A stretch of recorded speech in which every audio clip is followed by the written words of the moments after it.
Dan misi bisa dibuatkan orang, tapi yang kita tawarkan adalah rekam jejak karya yang senyatanya sudah dilakukan.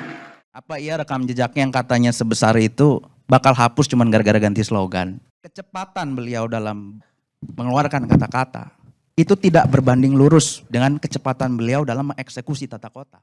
Rapor Pak Anies selama 5 tahun penilaian fraksi PD Perjuangan nilainya merah.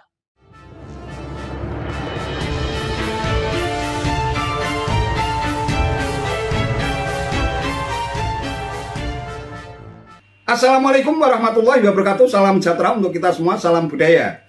Sahabat-sahabat tercinta sebangsa dan setanah air yang sangat saya hormati, di mata publik sosok Anies Baswedan, bakal capres yang diusung oleh Koalisi Perubahan, dikenal sebagai figur yang mampu atau piawe menata kata melalui pilihan kata atau diksi menjadi sebuah narasi politik yang menghipnotis pendengarnya.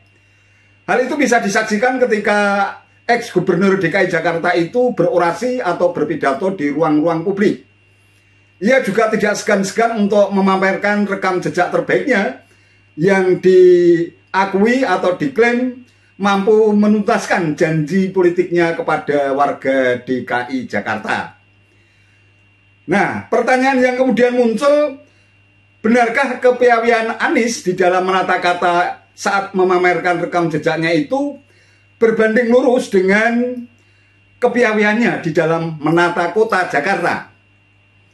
Dengan kata lain, apakah rangkaian kata-kata indah menjadi sebuah narasi yang mampu menghipnotis pendengar itu sesuai dengan realitas rekam jejaknya ketika memimpin DKI Jakarta sejak 16 Oktober 2017 hingga 16 Oktober 2022 itu?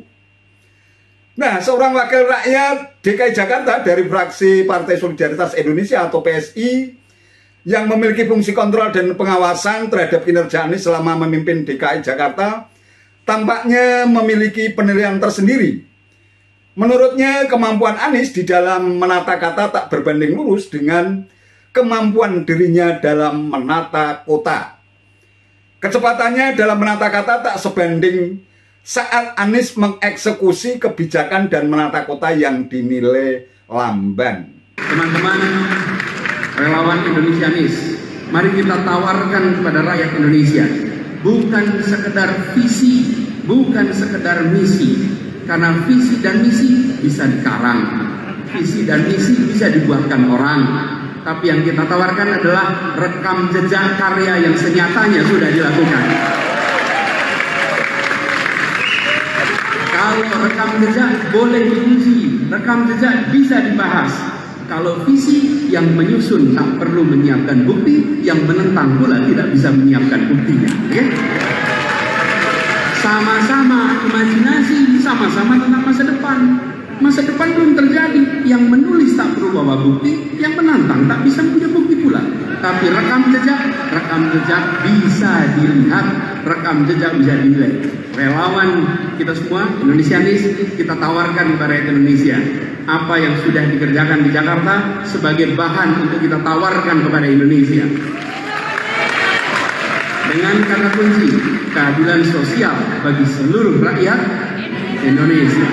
Apa iya rekam jejak yang katanya ditawarkan oleh beliau kemana-mana, saya menawarkan rekam jejak gitu kan? Apa iya rekam jejaknya yang katanya sebesar itu bakal hapus cuman gara-gara ganti slogan? Gara-gara ganti kata-kata ketakutan. Lagi pula nggak ada larangan juga buat menghapus jejak. Kalau memang ada yang lebih baik, pasti rekam jejak yang lebih baik menghapus rekam jejak yang lebih buruk. Itu udah otomatis. Dan kita carikan pasti yang terbaik. Sebenarnya saya juga salah kalau membandingkan Pak Anies dengan yang sekarang itu nggak apple to apple ya.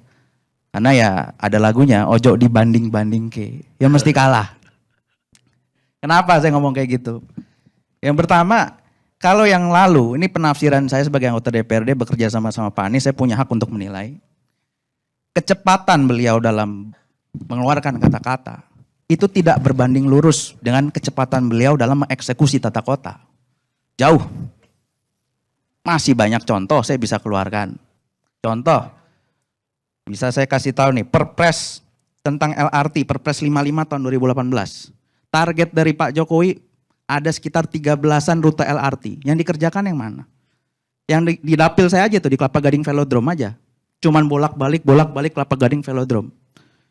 Nah itu kan cuman keren di kata-kata. Nggak ada eksekusi nyatanya, itu jauh. Kecepatan tata katanya nggak berbanding lurus. Apalagi kita ngelihat RPJMD beliau. RPJMD apa sih? Mungkin ada yang belum tahu, RPJMD ya target kinerja beliau 5 tahunan gitu. Jangka menengah. Bisa dilihat air bersih, kalau saya ubek-ubek air bersih nih.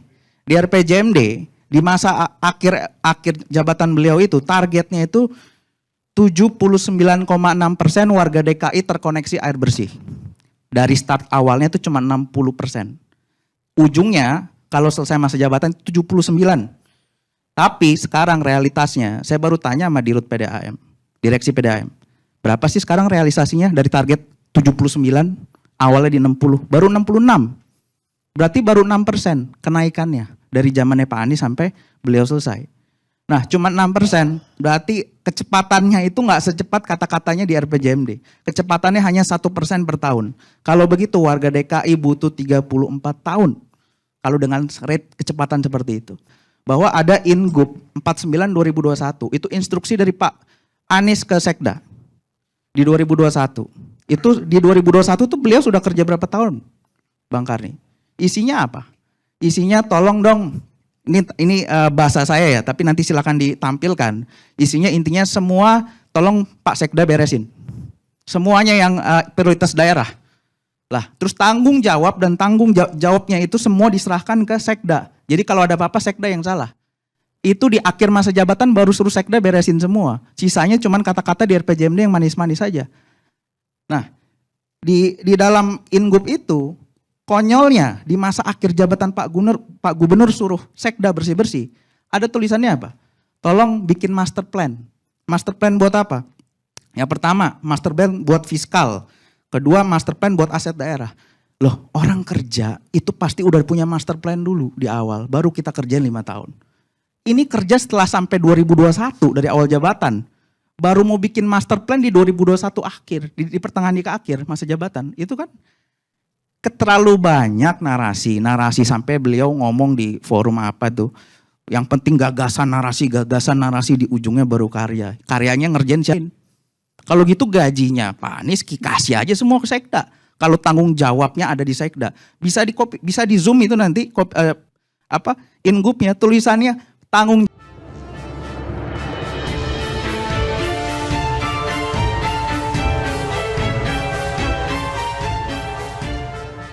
Sahabat-sahabat tercinta sebangsa dan setanah air yang sangat saya hormati, penilaian dan testimoni politisi itu memang cukup keras dan pedas.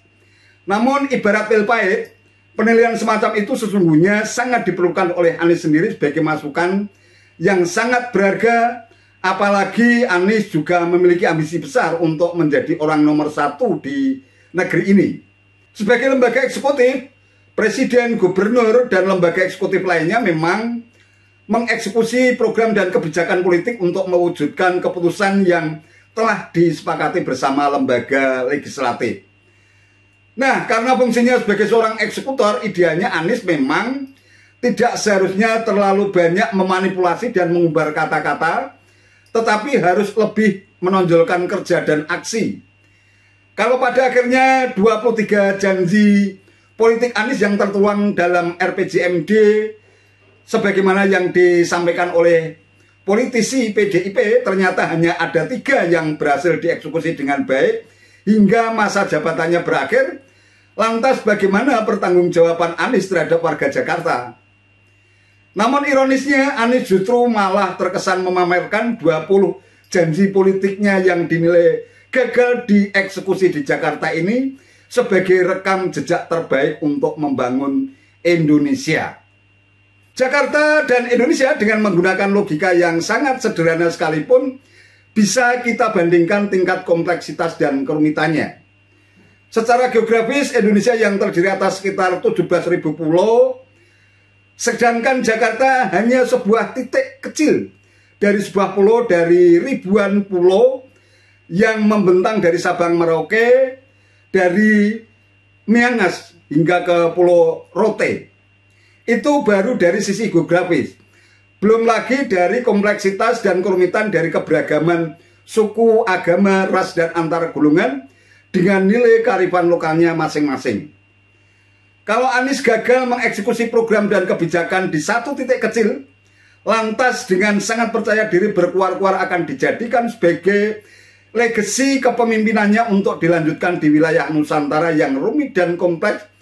Dengan logika berpikir yang sangat sederhana pula, rakyat bisa dengan mudah untuk menyimpulkan bahwa hal itu merupakan sesuatu yang bullshit dan ngibul belaka, meskipun dijual dan dipromosikan dengan menggunakan tata kata yang dakik-dakik dan serba indah. Apalagi di era gelombang informasi seperti saat ini, tingkat literasi dan kecerdasan rakyat juga semakin meningkat, sehingga tidak gampang ditipu dan dikibuli oleh narasi-narasi yang serba indah meskipun kadang-kadang membingungkan juga. Nah, dalam situasi demikian, Anies harusnya tampil lebih rendah hati, tak perlu harus berkuar-kuar memamerkan rekam jejak ketika berkomunikasi dengan rakyat. Jika itu tidak dilakukan, bukan mustahil akan berubah menjadi bumerang ganas yang berbalik menghantam dirinya sendiri. Itu saja yang bisa saya sampaikan. Terima kasih atas perhatiannya. Wassalamualaikum warahmatullahi wabarakatuh.